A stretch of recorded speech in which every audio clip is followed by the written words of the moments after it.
When there's no more hope is left in me, I can see what comes my way. Hello guys.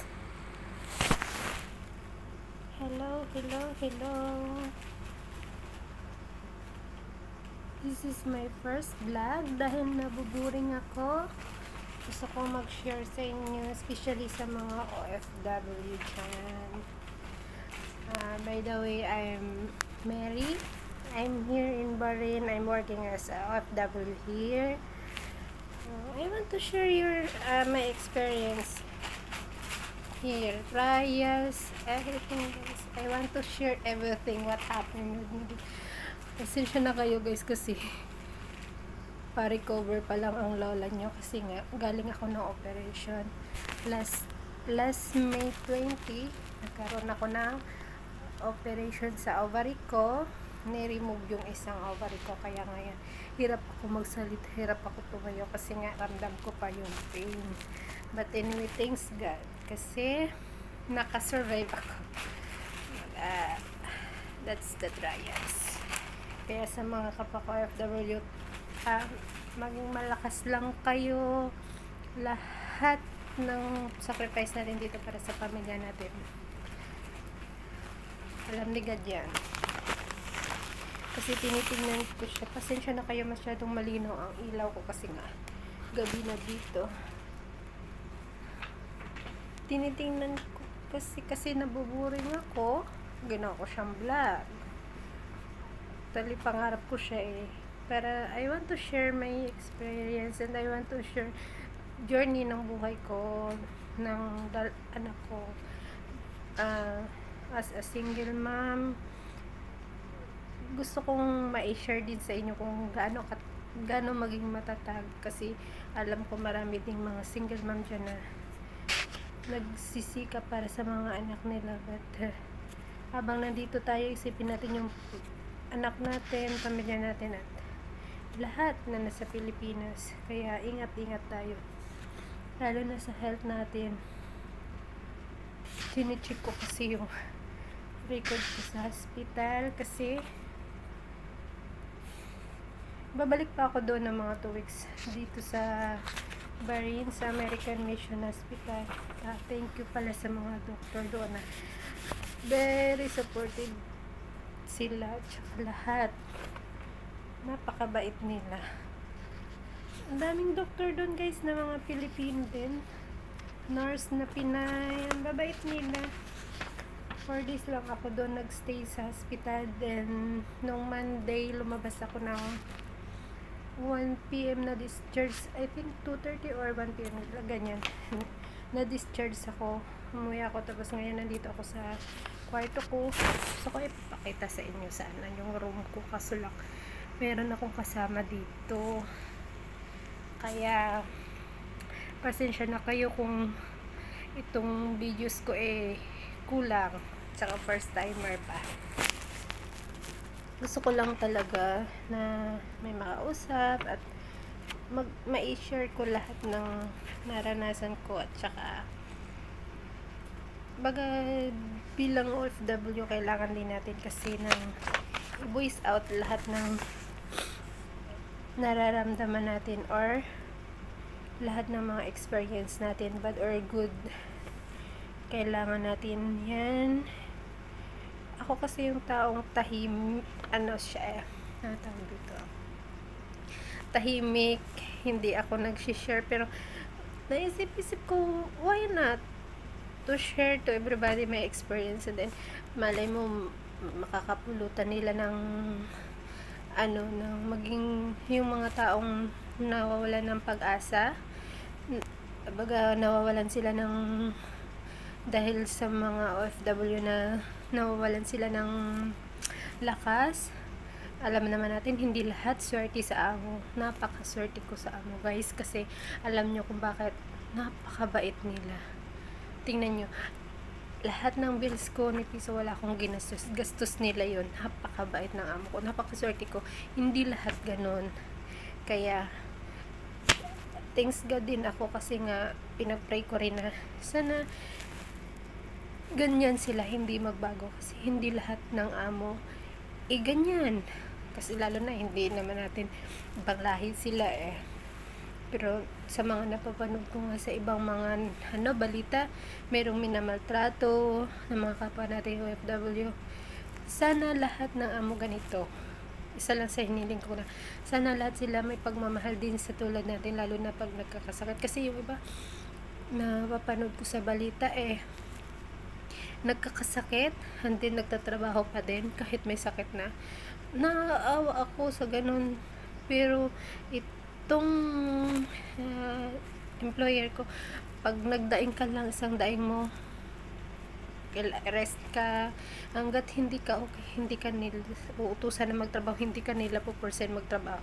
Ganyan sila kabait, mapagmahal sila sa mga servant nila. Kaya subscribe nyo guys, sana gabayan nyo ang buhay ko at makakasama ko kayo guys. And hindi lang to, this is my first vlog, but isasama ko ang journey ko kasama yung anak ko, yung dalawa kong anak. Meron akong anak na dalawa kasi mahilig din sila sa, nakikitaan ko yung anak kong babae na mahilig siya mag-vlog, pero sabi ko, why I'm tried as a mother, tapos ko sila, isasama ko sila sa journey ko hanggang sa pag-uwi ko ng Pilipinas. And this year, I planning to vacation 2 months kasi namimiss ko na talaga ang mga anak ko. Grabe, yung tipong gusto mo na silang mayakap, ganun. And then gusto ko lang ipakita din sa inyo na ito yung mga gamot ko. Pasensya na kayo sa ilaw. Tsaka hindi ako guys makatayo. Kasi nga masakit pa. Masakit pa talaga ang aking tayo. Para ikaw, na-experience ko yung nasisaryan ng anak. Ang likot ko. Look guys. Dami kong gamot. 7 medicine. But anyway, isa to, ito siya, then ito siya. Meron pa doon, hindi ko lang siya abot, pero kailangan maging malakas ako, maging matatag. Minsan guys, nasasabi ko sa sarili ko, nakakapagod, pero parang gusto ko nang sumuko that time nung nalaman ko, kasi hindi ko in-expect na magkakaroon ako ng ang tawag sa sakit ko ay siya, sa ovarian ko nagkaroon siya ng bukol, lumalaki siya ng lumalaki. Sabi, pag hindi nagapan, papunta na siyang cancer. Pero ang tawag nila, mass ovarian. Dito kasi sa finding ko rin, mass ovarian siya. Kala ko nga COVID lang may mass. Hindi, MESS, mass. Mass ovarian. Tapos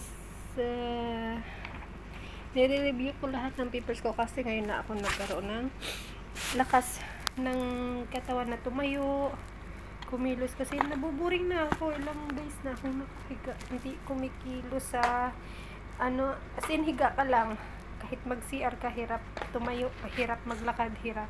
Pero this morning, try ko siyang maglakad, nagpainit ako sa labas, yun. Pero kailangan maging malakas tayo kasi malayo tayo sa pamilya natin. Guys, hindi pwedeng pahina-hina. Magkasakit ka dito sa ibang bansa, sarili mo. Magkasakit ka, sariling sikap mo, walang ibang tutulong sa iyo kundi ikaw lang at ang Panginoon at ang pamilya mo. Yun lang yun. Ito yung mga papers ko. I want to show you yung mga papers ko, pero madilim kasi ang camera ko. Hindi ko siya pwede isa-isa din sa inyo na ipakita. Ito naman ay hawak ko kasi yung aking cellphone, kaya dahil first time ko lang naman mag-vlog. Ito naman siya ay medical certificate ko. medical certificate ko, ng numbers of days, ng sick leave ko. May sick leave ako kahit sa bahay nagtatrabaho. Meron akong sick leave 1 month. Ay, ito pala. Developmental ovarian cyst and other unspecified ovarian cyst. Marami siya eh. Marami siya. Hindi lang siya cyst. Meron pa siyang iba-ibang bukol. Actually, nakita ko siya. Pinicturan ng kasama ko nung time na yun kahit naputol ang vlog ko kasi yung kasama ko nagatid ng pagkain sa akin. Invite naman ng kasama ko. Pinay siya. Nagatid siya ng pagkain sa akin dito sa room ko. Kasi nga hindi pa ako masyado makatayo. Pero actually may pagkain naman ako dito. Kaso kailangan ko kumain din ng heavy food, rice. Pero for the meantime, ang record ko pang kainin ay mga like soap, mga hindi pa talagang titigas na pagkain. Kasi nga, ano pa siya, naghihil pa siya sa loob. Hope maging okay at samahan niyo ako guys sa journey ko. And then, sana, dami ko pang gustong matutunan at saka i-share sa inyo bilang isang OFW. Sana masamahan niyo ako ng matagal at marami akong maging kaibigan at makakausap din. Kasi hindi biro din naman ang naranasan ko dito na nandun na yung sa point ako nang na-stress ako. Lahat yung parang gusto ko lang nung mga first few months Ramadan, kasi Ramadan trabaho lang ako ng trabaho pero tahimik ako. Tapos pag mag-isa lang ako sa kwarto ko, naiyak ako kasi nga hindi ko in-expect na mangyari sa akin to. Baga itong sakit ko, nabigla din ako. Sabi kong ganun, agad opera, sabi kong ganun. Kasi nung nagpa-check up ako last May, first week I think ng May, na parang hindi ako makahinga, nasakit ang dibdib ko, yung dito akala ko nga high blood lang ako.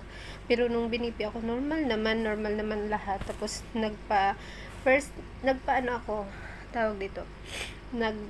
ni-record nila ako ng daming blood test na kinasa akin. Ni-record ako magpa-ultrasound. In-ultrasound ako. Tapos yun nga may nakita. Pero hindi pa siya clear sa ultrasound. And then nag-request sila ng MRI. Alam naman natin ang MRI, yung pinapasok ka sa machine. Machine ba tawag doon? Bahala na kayo na mag-adjust sa akin. Tapos doon makikita lahat ng sakit mo, ganun. Ramadan that time, May 13 ata or 15, nagpa-MRI ako. And then dineclare talaga ng doktor na you need operation. Kaya sabi ko, what? Operation ka agad, sabi kong ganun sa sarili ko. Tapos nag-start na parang nade-depress ako, ayoko nang kausap, tapos laging pagod sa trabaho, ganun. Naiyak ako mag-isa. Sabi ko, paano mga anak ko kailangan kong maging matatag, kasi paano mga anak ko, paano ang mama ko, sabi kong ganun sa sarili ko. Maliliit pang anak ko, 10 years old and 3 years old, kaya sabi kong ganun, maliit lang to, sabi ko, trials lang to, sabi ko gano'n. Kaya tinanong ako ng amo ko, saan mo gusto magpa-opera? Dito ba sa Bahrain or sa Pilipinas? Ang sabi ko naman, dito na kasi ang record ko, na kung okay lang sa kanila, dito na lang ako magpa-opera. Sabi nila, mas okay dito na nga lang ako magpa-opera, kasi nga nandito lahat. Nandito nagsimula yung ko dito nakita ng doktor lahat. Kung dadalhin ko pa sa Pilipinas yung record ko, maraming gastos. Alam ko naman na napakahirap din sa Pilipinas, kasi nga maraming place na nagla-lockdown, paano ang mga travel, biyahe. Tapos pagdating doon, i-quarantine ka pa. My God, mahaba ang proseso. Sabi ko, dito na lang. Kasi ang plano ko talaga guys, July, babakasyon na ako. Uwi na ako. Kasi nga, tapos na ako ng 2 years magbabakasyon ako July. And then, sabi ko, pero before ako nag-decide na magbakasyon, nagpa-check up muna ako. Na nararamdaman ko, ayun nga, nakita ngayon. Sabi ko, hindi pa time na para pauwi na ako. Pero sabi ko sana papayagan ako ngayong November kasi birthday ng mama ko, birthday ng anak ko, birthday ng dalawang anak ko. Kaya sabi ko sana papayagan ako nila ngayong November hanggang December para makasama ko naman yung mga anak ko sa Pasko. Kasi nga 2 years na hindi ko sila nakakasama sa Pasko. Mama ko lang ang kasama nila sa bahay. Kaya sabi ko sana lahat to guys iba-vlogs everyday mag-upload ako ng vlogs ko. Hope magustuhan nyo at masubaybayan nyo at sana makakapulutan nyo rin ng aral. Hindi ko masasabing perfecto, hindi ko masasabing kung sino lang kung sino lang yung ano tawag dito, kung sino lang yung may mabuting kalooban or ano na gusto akong makausap or at ma-share ko rin sa inyo yung journey ko ng buhay ko. Thank you guys for watching and always pray lalo na sa mga kapwa ko OFW.